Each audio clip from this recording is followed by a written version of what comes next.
नमस्कार। आकाशवाणी जयपुर अजमेर से प्रस्तुत हैं प्रादेशिक समाचार।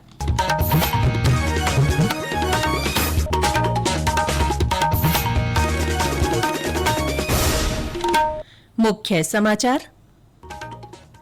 प्रधानमंत्री नरेंद्र मोदी क्रोएशिया की यात्रा के बाद नई दिल्ली के लिए रवाना हुए। यात्रा के दौरान कई उच्च स्तरीय बैठकें की। भारत ने ईरान से अपने नागरिकों को सुरक्षित निकालने के लिए ऑपरेशन सिंधु शुरू किया। 110 भारतीय विद्यार्थियों को लेकर एक विमान आज तड़के स्वदेश पहुंचा। राजस्थान केंद्रीय विश्वविद्यालय का 9वां दीक्षांत समारोह आज। केंद्रीय शिक्षा मंत्री धर्मेंद्र प्रधान और केंद्रीय कृषि राज्य मंत्री भागीरथ चौधरी शिरकत करेंगे। और प्रदेश में मानसून ने दक्षिण और दक्षिण पूर्वी हिस्सों से प्रवेश किया और आधे राज्य में फैला।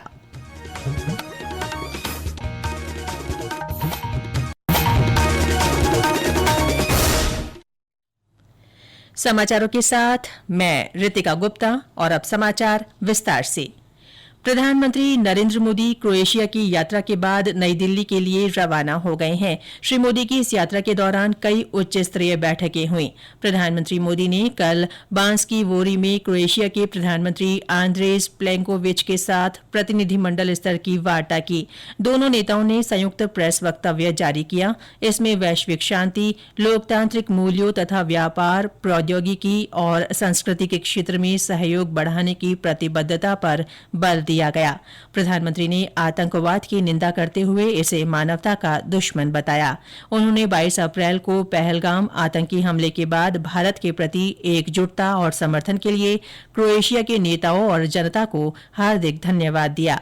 प्रधानमंत्री ने क्रोएशिया में योग की बढ़ती लोकप्रियता की भी सराहना की। उन्होंने विश्वास प्रकट किया कि 21 जून को अंतर्राष्ट्रीय योग दिवस पूरे देश में उत्साह के साथ मनाया जाएगा। भारत और क्रोएशिया ने 4 समझौता ज्ञापनों पर भी हस्ताक्षर किए। प्रधानमंत्री मोदी ने क्रोएशिया के राष्ट्रपति जोरान मिलानोविच के साथ भी बैठक की।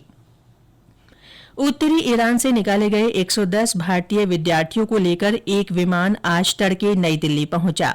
ईरान और इजरायल के बीच चल रहे संघर्ष के कारण बिगड़ते हालात के मद्देनजर भारत ने ईरान से अपने नागरिकों को सुरक्षित निकालने के लिए ऑपरेशन सिंधु शुरू किया है।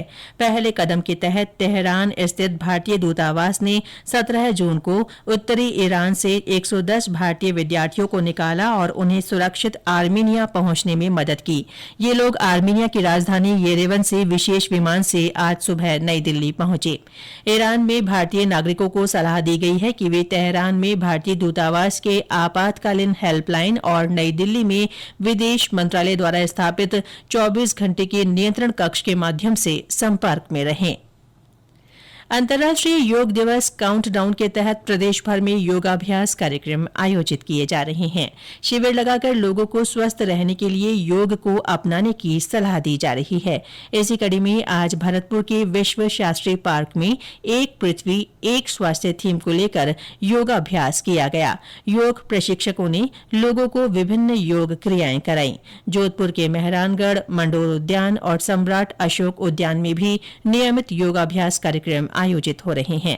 उधर जैसलमेर में बीएसएफ के जवान विभिन्न स्थानों पर योगाभ्यास कर लोगों को योग को दिनचर्या में शामिल करने का संदेश दे रहे हैं। बीएसएफ के कमांडेंट पीएल सिंह ने बताया कि योग के माध्यम से सीमा पर तैनात जवान मुस्तैदी से अपनी ड्यूटी निभाने में सक्षम होते हैं।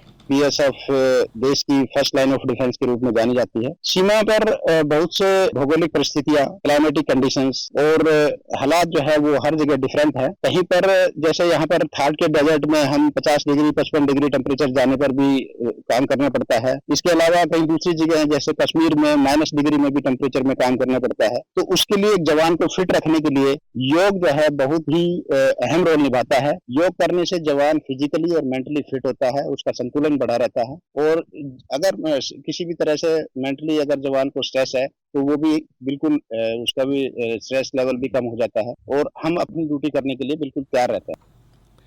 लोकसभा अध्यक्ष ओम बिरला ने कल बूंदी के केशोराय पाटन क्षेत्र में गेंडोली और फोलाई लिफ्ट सिंचाई परियोजनाओं का लोकार्पण किया। उन्होंने कहा कि ये सिंचाई परियोजना हर खेत तक पानी पहुंचाने के संकल्प की दिशा में मजबूत कदम है। 123 करोड़ रुपए की लागत से बनी इस परियोजना से 17 गांवों को सिंचाई के लिए पानी मिलेगा। उन्होंने कहा कि आने वाले समय में नौनेरा बांध का पानी भी इस क्षेत्र में पहुंचेगा, जिससे पेयजल और सिंचाई के लिए पानी की समस्या का स्थायी समाधान होगा।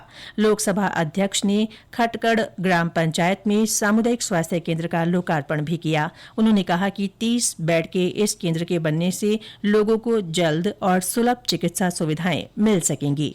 ये समाचार आकाशवाणी जयपुर अजमेर से प्रसारित किए जा रहे हैं। राज्यपाल हरिभाऊ बागड़े आज कोटा कृषि विश्वविद्यालय के 8वें दीक्षांत समारोह में शामिल होंगे। कोटा सियाम ऑडिटोरियम में आयोजित होने वाले समारोह में राज्यपाल कृषि उद्यानिकी और उद्यानिकी संकायों के 343 विद्यार्थियों को उपाधियां प्रदान करेंगे। साथ ही 14 विद्यार्थियों को स्वर्ण पदक दिया जाएगा। राज्यपाल राजस्थान तकनीकी विश्वविद्यालय में 1 करोड़ 20 लाख रुपए की लागत से बने स्वागत द्वार का लोकार्पण भी करेंगे। उधर अजमेर स्थित राजस्थान केंद्रीय विश्वविद्यालय का 9वां दीक्षांत समारोह आज आयोजित किया जाएगा। समारोह में केंद्रीय शिक्षा मंत्री धर्मेंद्र प्रधान और केंद्रीय कृषि राज्य मंत्री भागीरथ चौधरी शिरकत करेंगे। समारोह में 49 विद्यार्थियों को गोल्ड मेडल दिए जाएंगे। ब्यौरा हमारी संवाददाता से। कार्यक्रम के दौरान 1625 विद्यार्थियों को स्नातक, 77 को प्रास्नातक और 49 को पीएचडी की डिग्रियां प्रदान की जाएगी। दीक्षांत समारोह से पूर्व शिक्षा मंत्री जदुनाथ सिंह अकादमी भवन का लोकार्पण और आंतरिक खेल संकुल, एथलेटिक्स ट्रैक, छात्रावास भोजनालय सहित विभिन्न कार्यों का शिलान्यास करेंगे। नीलिमा धादीज, आकाशवाणी समाचार, अजमेर। स्वच्छ भारत मिशन के तहत जोधपुर शहर में अब नई कचरा संग्रहण प्रणाली शुरू की जाएगी। इसके तहत खुले वाहन में कचरा परिवहन करने के बजाय कैप्सूल व्हीकल से किया जाएगा। हमारे संवाददाता ने बताया कि इस परियोजना पर 21 लाख रुपए खर्च किए जाएंगे। स्वच्छ भारत मिशन के तहत कैप्सूल व्हीकल से कचरे का परिवहन किया जाएगा। कचरा door to door auto tipper से सीधा ऊपर में डाला जाएगा। कंप्रेसर की सहायता से कचरे को कंप्रेस किया जाएगा। उसके बाद कचरे का परिवहन किया जाएगा। इससे वायु प्रदूषण में कमी आएगी। साथ ही स्वच्छता सर्वेक्षण की रैंकिंग में भी सुधार होने की संभावना है। पूरे प्रोजेक्ट पर 21 लाख रुपए खर्च होंगे, जबकि डोर टू डोर से मिले कचरे को गाड़ियों में डालने के लिए ऑटोमेटिक 3 मशीनें लगाई जाएंगी। इसके लिए नगर निगम दक्षिण काजरी के पास स्थित कचरा ट्रांसफर स्टेशन को व्यवस्थित कर रहा है। इस स्टेशन के बनने के बाद कचरा बंद कंटेनर से केरू तक परिवहन होगा। रामेश्वर बेड़ा, आकाशवाणी समाचार, जोधपुर। प्रदेश में इस बार मानसून तय समय से 1 सप्ताह पहले ही आ गया है। मानसून ने राज्य के दक्षिण और दक्षिण पूर्वी हिस्से से प्रवेश किया और ये आधे राज्य में फैल गया। भीलवाड़ा, सीकर, कोटा, चित्तौड़गढ़, उदयपुर, पाली, जोधपुर, हनुमानगढ़, जालौर और माउंट आबू सहित कई हिस्सों में बरसात हुई। सबसे ज्यादा बारिश भीलवाड़ा में 39 मिलीमीटर दर्ज की गई। भरतपुर में कल रात से शुरू हुआ कभी तेज तो कभी हल्की बरसात का दौर आज सुबह तक जारी रहा। करौली और चूरू में देर रात तेज बरसात हुई, जिससे निचले इलाकों में पानी भर गया। पाली के देसुरी, सादड़ी, चाणौद और तखतगढ़ में अच्छी बरसात हुई। वहीं बिसलपुर, पैरवा और जिमदा सहित आसपास के गांवों में दिन भर बरसात का सिलसिला चलता रहा।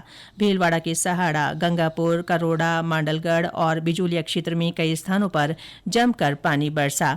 बारिश से तेज गर्मी और उमस से प्रदेशवासियों को निजात मिली है। वहीं इस बरसात से किसानों के चेहरे खिल उठे हैं। वे अपने खेतों को खरीफ की फसल की बुआई के लिए तैयार करने में जुट गए हैं।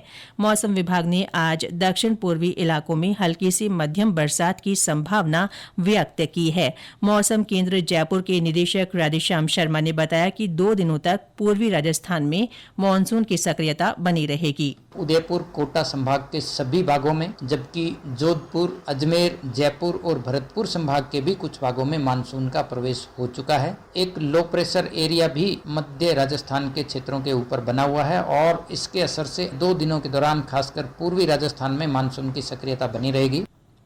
और अंत में मुख्य समाचार एक बार फिर।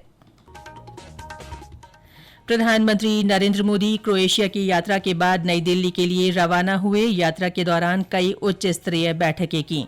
भारत ने ईरान से अपने नागरिकों को सुरक्षित निकालने के लिए ऑपरेशन सिंधु शुरू किया। 110 भारतीय विद्यार्थियों को लेकर एक विमान आज तड़के स्वदेश पहुंचा। राजस्थान केंद्रीय विश्वविद्यालय का 9वां दीक्षांत समारोह आज। केंद्रीय शिक्षा मंत्री धर्मेंद्र प्रधान और केंद्रीय कृषि राज्य मंत्री भागीरथ चौधरी शिरकत करेंगे। और प्रदेश में मानसून ने दक्षिण और दक्षिण पूर्वी हिस्सों से प्रवेश किया और आधे राज्य में फैला। इसके साथ ही प्रादेशिक समाचार बुलेटिन समाप्त हुआ। हमारा अगला बुलेटिन दोपहर 1 बजे प्रसारित होगा। नमस्कार।